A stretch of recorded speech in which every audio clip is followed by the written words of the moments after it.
Hi, this is Mariah Gullo from The Hollywood Reporter, and we're in studio with Anjelah Johnson today. Hello. Hi. How are you? I'm good. Thank you for having me. Thank you so much for being here. So excited about your new special that's coming out on Epix. Thank you. It's called Mahalo and Good Night. Yes. And it was filmed in Hawaii. Yes. Wouldn't it be funny if it was Mahalo and Good Night, but I filmed it in like Dayton, Ohio? Yeah. So what? What's with the name? I don't know.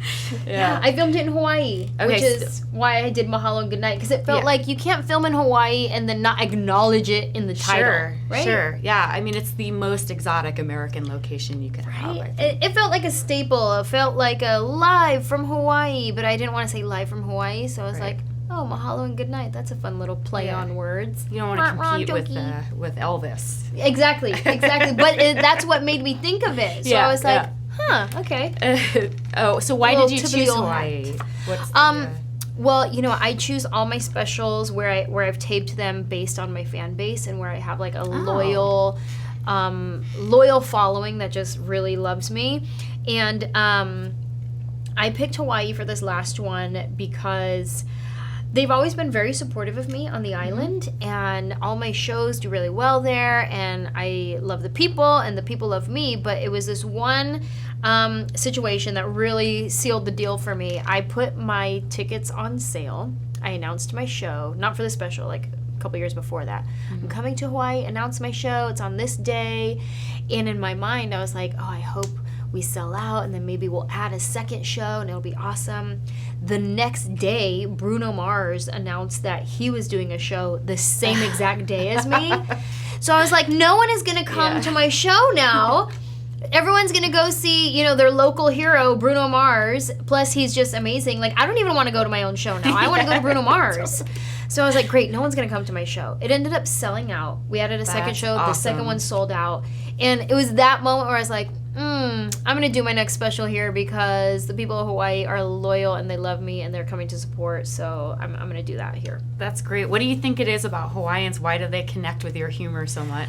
I think Hawaiians are very family oriented. Mm-hmm. Everyone's auntie, cousin, uncle, brother, you know what I mean? So I think because I'm family oriented, I talk about my family, I talk about my husband, and then I'm just very chill as well. Like, I'm not very uppity, and, like, locals are super chill. So I think maybe they see a little bit of themselves in me. Mm-hmm. So maybe that's it. I don't know. I love Hawaiians have, like, a sort of passive-aggressive humor. How so? Where they, like, I have a friend who, we were putting our surfboards out. Yes, I surf, guys. She's a surfer now, you guys.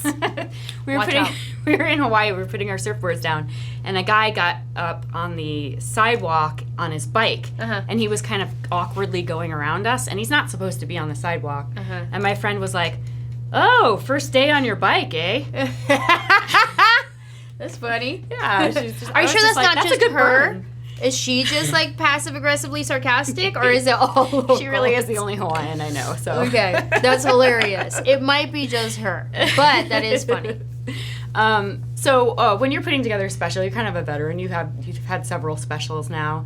Do you try to like kind of top yourself, or do some sort of interesting skit, or do you ever like try to think of some like crazy complicated thing and then just scrap it? No, I don't. So after I shoot a special, I'll start just writing new material. And every time I start writing new material, I think, okay, this time, I'm going to like have a theme. And I'm going to think of something that my special is going to be about. And I never do that. I just start writing whatever comes out organically, whatever I'm passionate about in the moment, whatever funny thing happens to me in that season of my life. And so that's why all of my specials end up being just like an evolution of myself, and it's still family stories, still my husband's stories, because that's what I end up naturally talking about. Oh my God, we're doing an interview right now. I don't know if you guys can hear that. It's really loud out there. Sorry. Yeah, so anyways, that's what I naturally talk about, so I just keep doing that. I wanted to talk a little bit about your husband. First and foremost, I want to put this out in the beginning of the interview. Your husband's from Puerto Rico, or yes. He's Puerto Rican? Yes. So there's a couple of terrible hurricanes in Puerto Rico. Do you want to talk a little bit about how that experience has been for you guys? Yes. We've partnered with our friends, Voices for Puerto Rico, Justina Machado, Rosalyn Sanchez, Gina Rodriguez. They're all a part of this organization that they have started, giving their voice for Puerto Rico. And what they do is they're raising money and they're distributing it to local organizations that are on the ground that actually know what to do with the resources that are donated.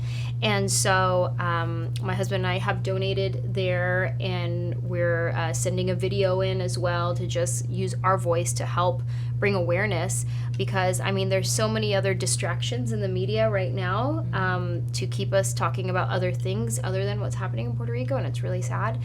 But there's it's a crisis. It's a crisis over there, and it's heartbreaking. Yeah. So if there's anything you can do to help, yes, go to I believe it's voicesforpuertorico.com. And you can also go to Justina Machado, who is the star of One Day at a Time. Amazing, brilliant actress. You can go to her Instagram, click on her link in her bio, and it goes straight to that website. Great, thank you. Yeah. So talking about your husband, it just seems natural that's married life is a place to draw humor from. Right. So how do you do that? Like, what's the process of drawing humor from your marriage? Is there a lot of exaggeration, or are you just telling it like it is? Or? Well, listen, when you are married to my husband, you don't need to exaggerate that much. It's just he keeps them coming, and I just keep writing them down. Yeah, he's a bit of a original. He's one of a kind, that guy. And he's so easy to talk about. And so I talk about our stories, our marriage, my perspective on things, and I try to relate with the audience as much as possible. So I'm like, okay, what can I talk about that is going to relate with people? They'll be like, oh my God, my husband does that too, or my wife does that, or whoever does that, you know? So I like to connect with people in the audience. So that's why it's easy to talk relationship, because everyone has relationship, whether it's with a significant other, or your mom, or your dad, or a sibling, or a roommate, or a friend. Everyone has a relationship. Yeah. And I like that your humor doesn't fall into like the tropey stuff, like men are like this and women are like that. Right, really like it seems very personal to you, but it's something we can all relate to. Right. It is. And if I do venture into men are like this, women are like this, it usually starts from I do this and my husband does this. Right, ladies? Isn't that, you know what I mean? Yeah. So it's kind of like, well, I do this. Do you guys do that too? Okay, cool. We all do. You know what I mean? Yeah. So one of my favorite parts of your special, speaking of relatability, when you talked about what it's like to kill a spider, I was like, how did she know my technique? Yeah. Listen. Okay, so I just moved to a house that's like has a forest in the backyard, so there's spiders like everywhere. So I had to learn. I had to learn. Spiders everywhere here, people. I had to learn to like be okay with spiders, because it used to really just like I could feel them crawling up my neck if I saw it across the room. I'm like, oh, it's on me, but I could see it. It's over there. It's not on me, but I feel it. You know what I mean? Yeah. But now I'm like, I see them all the time. So I'm like, oh, there's another spider. But yeah, there's very special techniques to killing spiders. And my husband does not know the techniques. He has no spider killing etiquette at all. He's the guy who will like flick it in your direction just to get it off himself. If there's a spider like on the wall, he'll like hit it real hard with a shoe or something. And I'm like, okay, now you just left a mark on the wall. Like, that was not the right tool in this scenario. You get a toilet paper, you grab it off the wall politely so you don't leave marks on your, you know what I mean? He doesn't know. He doesn't know. As a female comic, have you seen anything change in the industry? Are you seeing like more women getting more opportunities as the years have gone by? Sure. Still not equal, still not as much as men, but yeah, there's a lot more women in comedy today, and I think that is really thanks to Chelsea Handler, in my opinion, for her show that she had, Chelsea Lately, and bringing the different comics on her panel, and she would always include women on her panel. And so I think, even though I was never on her show, I think a lot of us women have gotten opportunities thanks to her for what she's doing, bringing light to women comedians. Like, oh, women are funny, for those who had a prejudice before, and they would tune into her show and see funny women and be like, okay, women can be funny. And then maybe they're walking by the comedy club and they see a girl's name on the marquee when maybe they would have walked past like, nah. Maybe now they're like, take a chance and be like, oh, well, I saw that one chick, she was funny, I'll go check her out. You know what I mean? Even little things like that, I think we definitely have more opportunities now with YouTube and social media and things like that, but it's still definitely a guy's world for sure. What about backstage? Do you feel like I always wonder if comedians, because I know that comedians can be very competitive. Sure. And, it can be very kind of cliquey or clubby. Do you feel like backstage you're being, treated with more respect, or are they more open to you, or is it more of like, let's see what she's up to, or? Well, when I do my own shows on the weekends, it's the only people in my green room backstage are me and my opener and my road manager and like the host, so I treat myself very well. But there's times when we'll go to comedy clubs and maybe the management isn't used to powerful women saying how they want things done. My road manager is a woman, so when she comes in, like, all right, we want it this way, turn that off, turn this up, then they're like, whoa. But if this was a dude comic, they would just be like, oh yeah, sure, what else do you need, Yeah. And it's every now and then. For the most part, we do get comedy clubs that are just super supportive and like, yeah, whatever you need, how else can we help? And every now and then you get those, couple of guys that are like, nah, if we get around to it, sure, we'll come unlock the back door for you to get in. We've had to walk all the way around because they won't come open the door for us. Right. Whatever. What's it like going on the road for so many dates a year? It's rough. Does it get harder as the years go on, or do you want to be at home more, or is it more exciting because you've got more success? Maybe it's different more comfortable. Different seasons. Yeah. I would say there were times early on when it was really hard and times early on when it was really fun. And same thing right now. There's times where I'm like, oh, I can't wait to get back on the road. And then there's times where I'm like, I just want to go home. I just want to be with my husband, sit on my couch, watch Law & Order SVU, and just be home. And then I think to myself, like, okay, but if you're doing that all the time, then you won't afford to be able to do that. So you have to be on the road. Right. But it's a lot of fun meeting people all across the country, seeing how something that I have done has impacted people's lives, like firsthand. I wrote a joke and I get to see them laugh, hear them laugh, feel them laugh in the room. That's a pretty cool experience to have with a group of people. And even if it's just like there's 200 people in the comedy club, even if I'm doing the same show, the first show and the second show, it's not always completely the same. So like this audience just got a special, unique experience, and I got a special, unique experience that none of us will ever have again because it was unique to me, you, and you. The second you leave, it's a different experience. You know what I mean? Yeah. So it's cool. It's special. This is a question that I asked Kamau Bell and Jordan Klepper. Is there a part of the country that is naturally more hilarious? Naturally more hilarious? Well, it depends. Laughing with them or laughing at them? How about both? Anywhere where it's diverse, it's easier to laugh with people because they're cultured and they get it. Yeah. There's some places I go to where I have a great show, amazing energy. They're so excited to be there, but they have no Latino people in the area.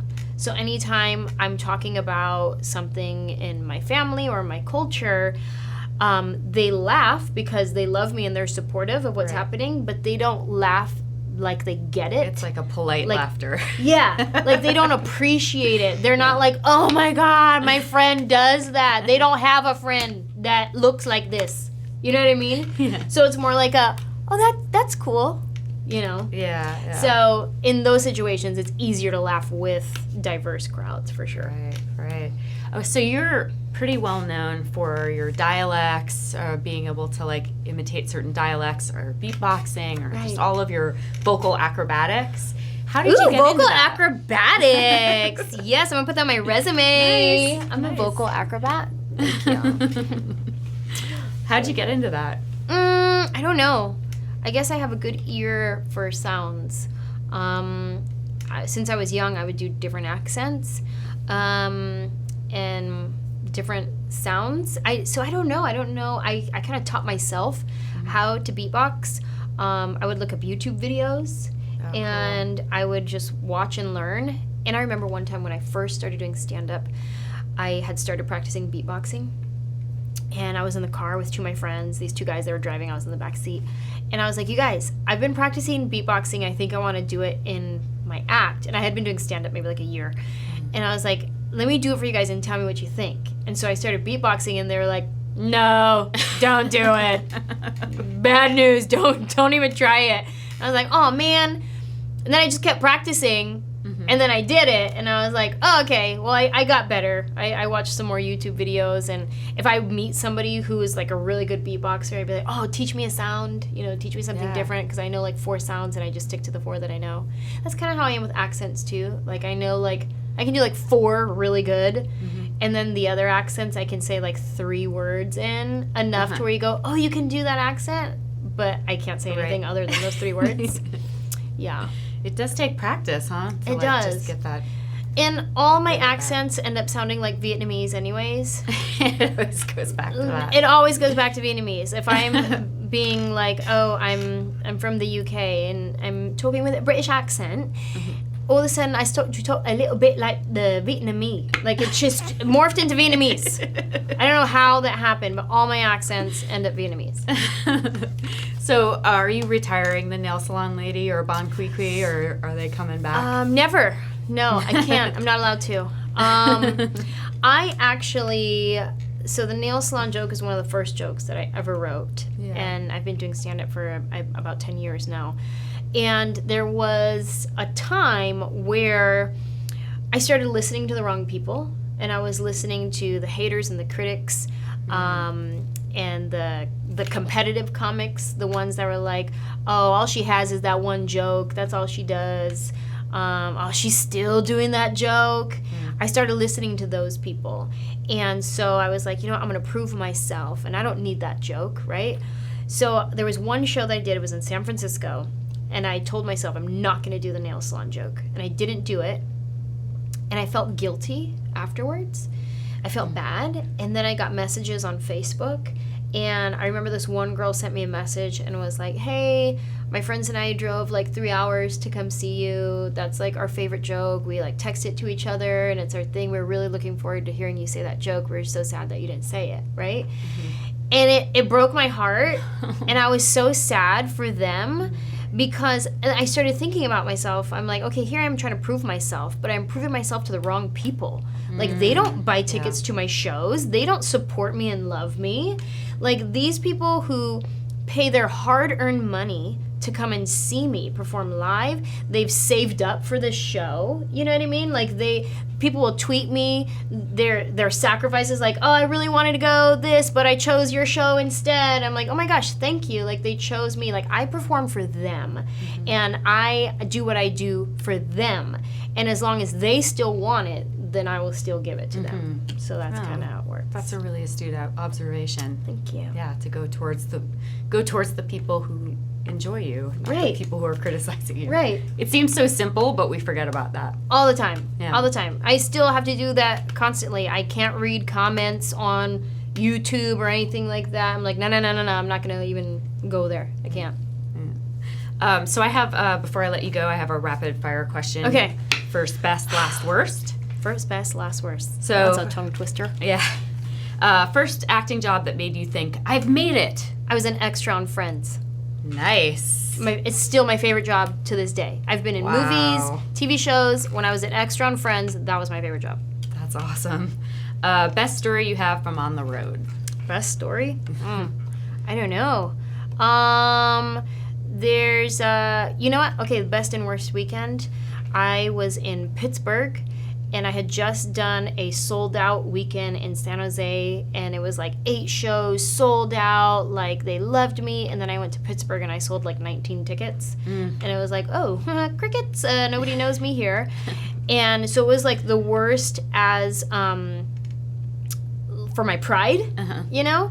But it was the best because it caused me to get out of my comfort zone and grow as a comedian and as an artist. And I started playing around on stage when I wouldn't do that normally. Oh, that's cool. And so, like, I grew as an artist. And then I ended up hanging out with the staff of the club. And they took us tailgating for a Steelers game. And, like, we went all over the place. And that was one of my best road experiences. It was the best and worst all in one.